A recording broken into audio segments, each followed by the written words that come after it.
Hello friends, welcome to my YouTube channel explorer culture. ఈరోజు నేను నా కళ్ళతో చూసి నేను ఎక్స్పీరియన్స్ చేసిన విషయం ఏంటంటే, ఇక్కడ కనిపిస్తున్న అతను ఇన్ఫోసిస్లో పనిచేస్తున్న ఎంప్లాయీ. అతను వాళ్ళ పేరెంట్స్ని ఇక్కడికి మహావిష్ణు విశ్వరూపం స్టాచ్యూ చూడటానికి తీసుకొని వచ్చాడు. సో వాళ్ళు కొంచెం ఏజ్డ్ పర్సన్స్ లాగా కనిపించారు నాకు.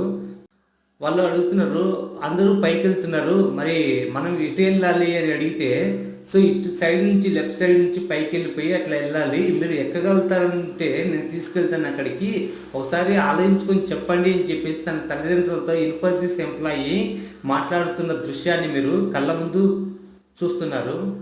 సో ఇప్పటి వరకు మీ పేరెంట్స్ని బెంగళూరుకి ఎవరైనా తీసుకొని రాకపోతే, ఒకవేళ ఇక మీదట తీసుకొని వచ్చినట్లయితే దయచేసి నేను రిక్వెస్ట్ చేస్తున్నాను, మీ పేరెంట్స్ని ఇక్కడ తీసుకొని వచ్చి చూపించండి.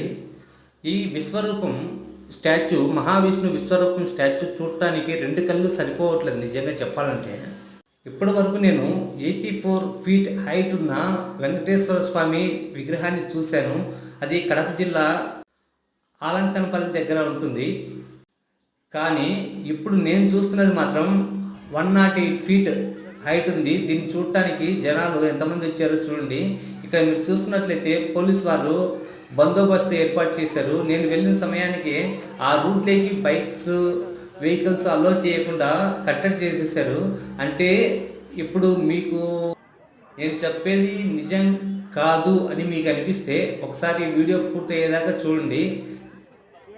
ఇక్కడ ఫొటోస్ తీసుకోవడానికి పైన అయితే పైకి ఎక్కిన తర్వాత అలో చేయట్లేదు, కానీ కింది నుంచి ఎన్ని కావాలంటేనే ఫొటోస్ తీసుకోవచ్చు.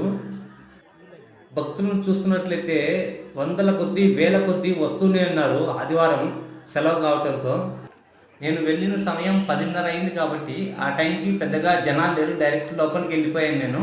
అయితే టెంపుల్ పైకి పాద దర్శనం చూడాలనుకుంటే కాస్త సమయం పట్టింది నాకు, ఒక హాఫ్ అన్ అవర్ అలాగా, జనాలు ఎక్కువ ఉండటంతో. ఇప్పుడు చూస్తున్నట్లయితే ఇప్పుడు సమయం 11:30 ఆ టైం అయింది.